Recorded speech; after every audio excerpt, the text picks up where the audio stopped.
Now, new financial measures are in store for the British horse racing industry, for people who want to bet. Anyway, the Gambling Commission has backed the decision to perform financial checks on punters.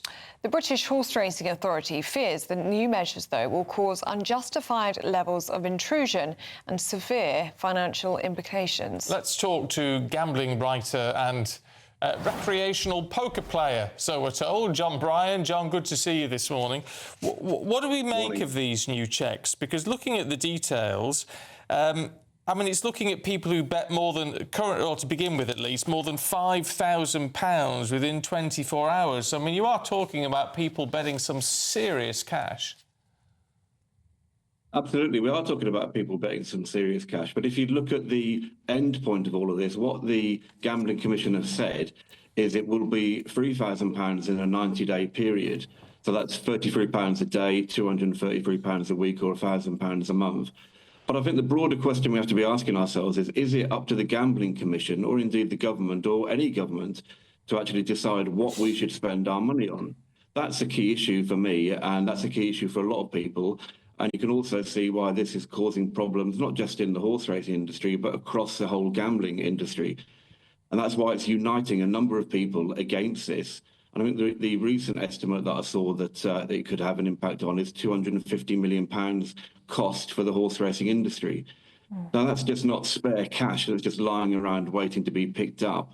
That's real people's jobs. That's the industry. That's real people doing stuff in the horse racing industry and in the gambling industry, and it's going to have a massive impact on everyone associated with gambling, but also it's got wider repercussions as well, because if the government can tell us how much we can spend a day on this, that or the other, where does that actually end?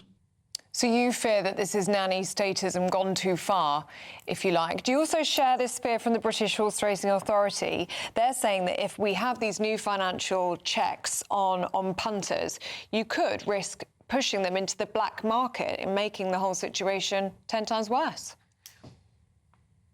Absolutely. That's exactly what's happening at the moment. So the more regulation that you have, or the more over-regulation that you have, the more likely you are to push people into a market which is unregulated.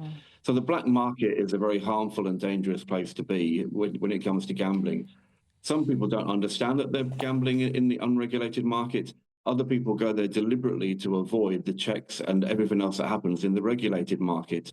So the more that you regulate, the more likely you are to push people into the unregulated market, where there are no checks on whether or not you can do anything like this. There's no taxes that are being paid. This is a dangerous place for people to be gambling, and that's something that I'm definitely not in favour of.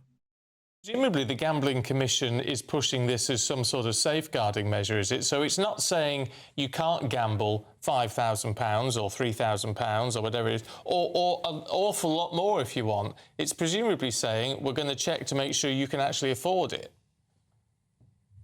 Well, it's very difficult to work out what the Gambling Commission are actually saying at the moment, because there's been a pilot, around this, which actually has been very difficult to get information around. I think the Betting and Gaming Council, when this was released, they said they're baffled and confused, or baffled and infuriated about what's going on, because it's not really clear what the Gambling Commission are trying to do.